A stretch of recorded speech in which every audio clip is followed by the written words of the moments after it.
CPAM, 24 heures par jour, 7 jours sur 7. Une équipe de professionnels et de passionnés de la radio vous apporte le monde entier chez vous.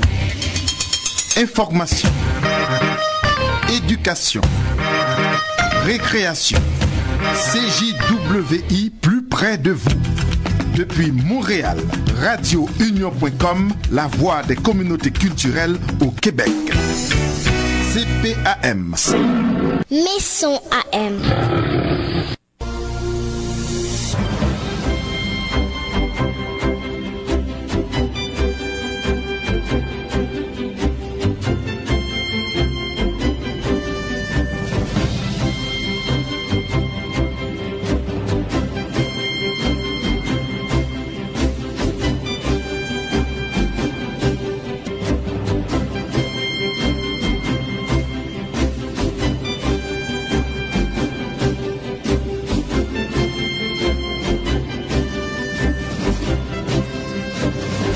Avec nous, le professeur Pierre Jolicoeur, professeur de sciences politiques, vice-recteur associé à la recherche au Collège militaire royal du Canada. Bon après-midi, professeur Jolicoeur. Oui, bonjour. Comment ça va, professeur? Ça va très bien, merci. Oui, bon, ça fait un petit bout de temps qu'on ne s'est pas parlé et puis moi je me suis dit au moment de recommencer à parler à professeur Jolicoeur, il sera question de la fin de cette guerre, n'est-ce pas? La Russie qui remporte tous ses objectifs. On est loin du compte, professeur. Oui, en effet. Alors malheureusement, j'aimerais aussi vous parler en de meilleures circonstances, mais le conflit a toujours cours, créant des victimes encore tous les jours. Oui. Donc, on est encore loin d'une résolution. On est encore loin et puis tout le monde est campé sur sa position, en tout cas les deux belligérants. Les supporters de l'Ukraine continuent à approvisionner l'Ukraine en armes plutôt lourdes. Les promesses se réalisent de nos jours et l'Ukraine se prépare à l'offensive, à passer à l'attaque pour reprendre des positions détenues par les Russes. Oui, c'est ce qu'on dit. Alors, depuis plusieurs semaines maintenant, on annonce que l'Ukraine se prépare à mener une contre-offensive majeure. Il reste que pour qu'une contre-offensive ou qu'une offensive tout court soit remplie de succès, généralement, il y a toujours un élément de surprise. Alors, à force d'annoncer qu'il y aura une contre-offensive, il n'y a plus vraiment de surprise. La question, c'est où aura-t-elle lieu, si elle a lieu, et aussi, évidemment, on ne connaît pas la date de son déclenchement. Mais cela dit, vous avez raison de mentionner les pays qui soutiennent l'Ukraine ont réalisé une grande partie de leurs promesses, c'est-à-dire le transfert d'équipements lourds, d'armements qui étaient promis. Alors, une partie de ce matériel est arrivée, pas tout, mais suffisamment, enfin, pour que l'Ukraine se sente plus confiante.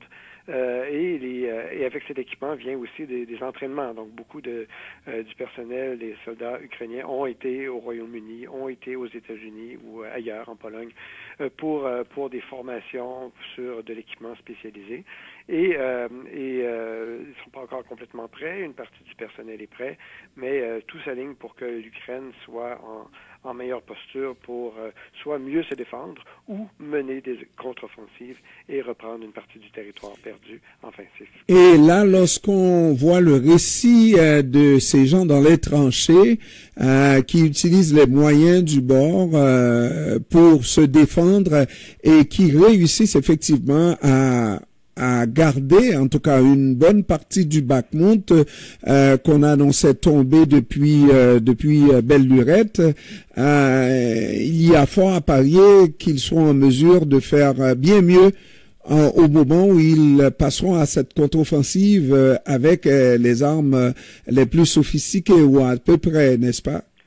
Oui, enfin, c'est ce qu'espèrent évidemment les Ukrainiens et également les pays qui soutiennent l'Ukraine.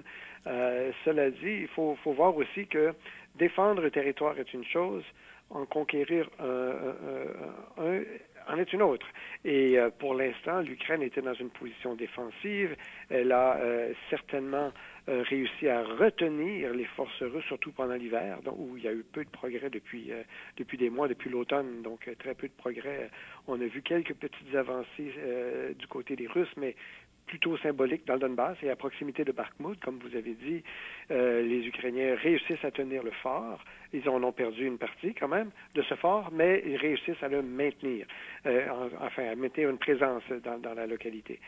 Cela dit, j'aimerais, je ne veux pas être un annonceur de mauvaises nouvelles, mais quand même, si l'Ukraine veut mener une contre-offensive, là, elle sera dans un autre mode. On sait que en termes de stratégique ou militaire, la défense d'un territoire est plus facile, en quelque sorte, qu'une position d'attaque. Évidemment, à force comparable, c'est plus facile de défendre un territoire que d'attaquer, où il faut avoir une supériorité en armes et en hommes, en personnel sur le terrain, pour être capable de conquérir du territoire. Ce qui explique en partie pourquoi les forces russes ont perdu tant d'équipement et également de personnel, parce qu'ils étaient en mode attaque. Maintenant, si l'Ukraine veut mener une contre-offensive, alors c'est elle qui devrait s'exposer à davantage de pertes. Et on sait que les Ukrainiens, étant une plus petite nation, il y a une armée quand même moins équipée, moins dotée que les forces russes en personnel jusqu'à maintenant, donc risque de s'exposer à une augmentation de ces pertes à mesure que la contre-offensive progressera sur le terrain, car là, les Russes seront en position de défense et de maintien d'un territoire. Il ne faut pas se laisser berner par le fait qu'il y a eu des avancées spectaculaires des forces ukrainiennes. Il faut quand même le mentionner, à l'automne, où ils ont repris une partie du sud, dans la région de Kherson, et au nord également, dans la région de Kharkiv. Alors, ce sont des exploits militaires qui ont été réalisés au moment où les Russes n'avaient pas encore consolidé leur front et leur ligne de défense. Donc maintenant, je sais que du côté russe, on se prépare à cette contre-offensive aussi. On l'annonce depuis longtemps du côté ukrainien, alors du côté russe, on se prépare à cette contre-offensive et on a eu le temps de consolider un peu nos lignes. Donc, les prochaines semaines vont être cruciales pour voir dans quel sens ira ce conflit.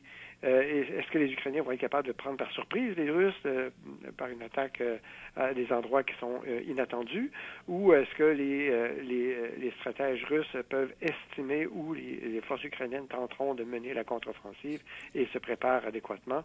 Donc, on verra au cours des prochaines semaines.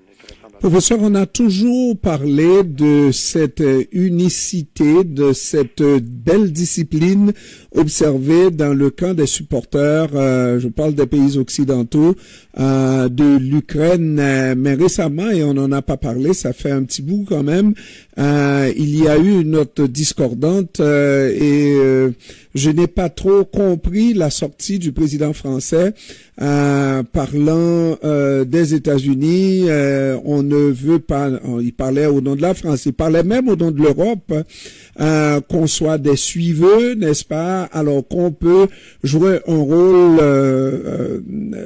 prépondérant, ne serait-ce qu'une troisième alternative dans une redistribution de ce monde. C'était un langage extrêmement compliqué et que je n'ai pas toujours bien compris ce que disait le président français. Mais je crois qu'il faut mettre dans un contexte plus général et pas uniquement regarder dans le contexte du conflit en Ukraine, où l'Europe cherche d'une part à s'affranchir je dirais pas la tutelle, mais enfin de s'affranchir de la puissance américaine comme principal soutien à la défense européenne. Pour l'instant, les Européens parlent de différentes voix et ont du mal à se coordonner et d'avoir une politique unifiée de défense pour l'ensemble du groupe des pays européens. Et si ce n'était que de l'appui américain, l'Europe serait beaucoup plus vulnérable à des pressions extérieures, dont, par exemple, les pressions que la Russie pourrait exercer sur l'Europe. Alors, il y a une volonté d'autonomie de la part des pays européens et de chercher à se doter d'une politique de défense forte, d'une industrie de défense également, pour être capable de se donner des forces armées communes ou enfin coordonnée de façon communautaire. Donc, il y a un peu de ça dans le discours. Et il y a aussi, la France a quelquefois, sans jouer les troubles-fêtes ou chercher à se désolidariser de l'OTAN, a cherché à développer cette autonomie. Il faut aussi souligner que le président français, il y a pas très longtemps, il y a 2 ans à peine, je pense, il avait parlé de la mort cérébrale oui. de l'OTAN.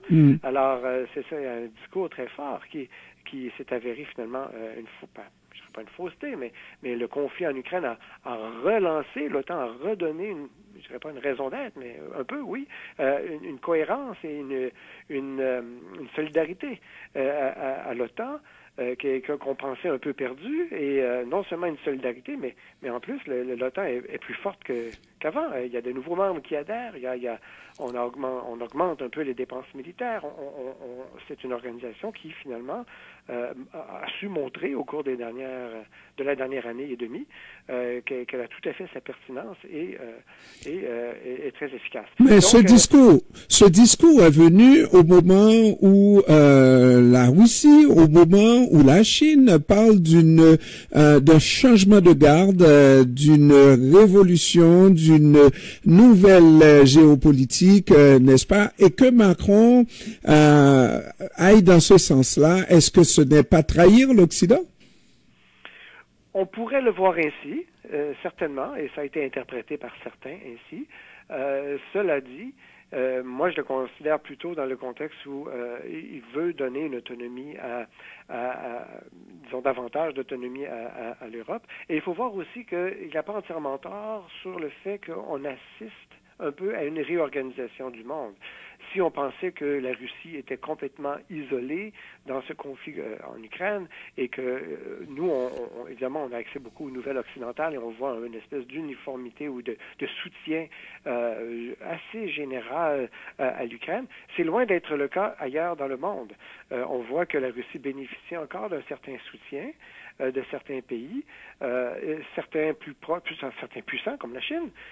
D'autres ont refusé de critiquer la Russie trop fortement. On observe plusieurs pays en Amérique latine, beaucoup en Afrique, et ceci se voit dans les votes qui ont eu lieu à l'Assemblée générale des Nations unies sur des projets de résolution pour critiquer l'invasion de l'Ukraine par la Russie. Donc, on voit que la Russie n'est pas entièrement isolée et justement, dans le contexte où la Chine essaie de venir sur le devant de la scène et chercher à peut-être même négocier une paix à l'endroit de l'Ukraine, de chercher à rapprocher les parties. Donc, c'est un peu dans ce contexte où on assiste, on voit donc cette réorganisation du monde. Et est-ce que l'Europe devrait chercher à se distancer, chercher à créer une nouvelle voie indépendante où on veut maintenir le statu quo et appartenir à un bloc occidental qui, finalement, risque de se transformer en une espèce de seconde guerre froide.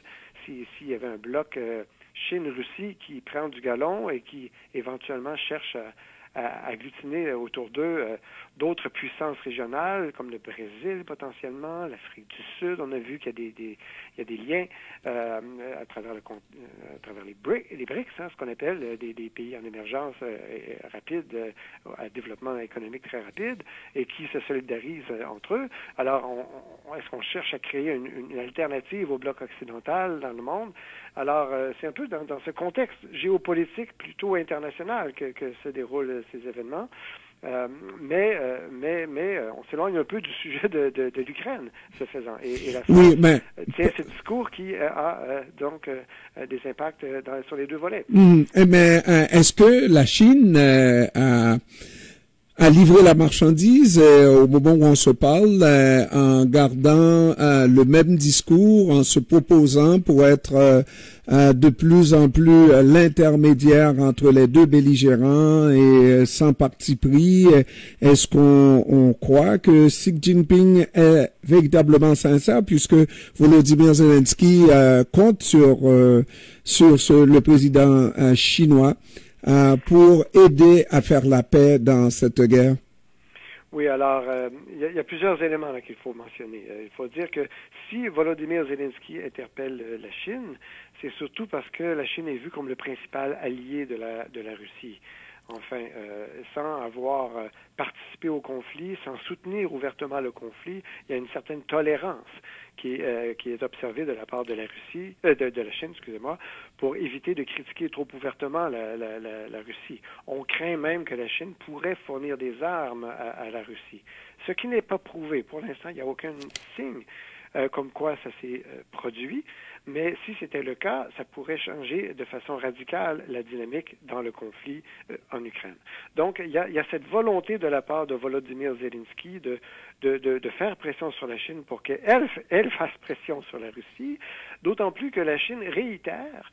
Écoutez, la Chine a annoncé pour le premier anniversaire du conflit, donc autour du 24 février 2023, a annoncé un soi-disant plan de paix, qui n'est pas vraiment un plan de paix, mais qui est une réaffirmation de l'attachement de la Chine au principe, à l'ordre international, et ce qui est intéressant, il faut dire, au respect de la souveraineté des États et de leur intégrité territoriale, ce qui pourrait indiquer une espèce de critique de la position de la Russie, hein, où on a annexé non seulement des nouveaux territoires à l'automne dernier, 4 territoires ukrainiens, mais également en 2014 avec la Crimée, qui n'a jamais été reconnue. Cette annexion n'a jamais été reconnue par la Chine, oui.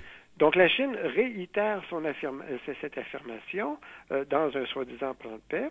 Et il faut aussi mentionner que la semaine dernière, ou il y a 2 semaines, non, la semaine dernière, l'ambassadeur de la Chine en France a fait une affirmation quand même très, très grosse où elle annonçait que non seulement les annexions de la Russie étaient justifiées, illégales, mais remettait en question même la souveraineté de tous les États post-soviétiques, en affirmant qu'ils ne sont pas légitimes en droit international. Donc, ça a été corrigé par la suite. Mais la sortie récente de la Chine vise peut-être à corriger ou à effacer cette bourde de la part d'un ambassadeur qui pourrait laisser croire à un révisionnisme de la part de la Chine. Alors, la Chine cherche à corriger le tir et a, encore une fois, été forcée de réaffirmer son attachement au principe de droit international et à l'intégrité territoriale des États, ce qui n'est pas une bonne nouvelle pour la Russie. Mais c'est peut-être une façon pour la Chine d'essayer de sortir de cette crise, mais enfin de cette bourde faite par un des ambassadeurs de la Chine. Parce que de toute façon, ça nuit à l'économie mondiale et ça ne permet pas à la Chine de progresser dans son plan de la route de la soie, n'est-ce pas? Effectivement, de son plan majeur d'investissement. Absolument. Tout à fait. Professeur Pierre Jolicoeur, professeur de sciences politiques, vice-recteur associé à la recherche au Collège militaire royal du Canada. Je vous remercie d'avoir pris du temps pour nous cet après-midi, professeur. Oui, ça m'a fait plaisir. Merci, au revoir. Bon week-end. Merci bien, vous de même.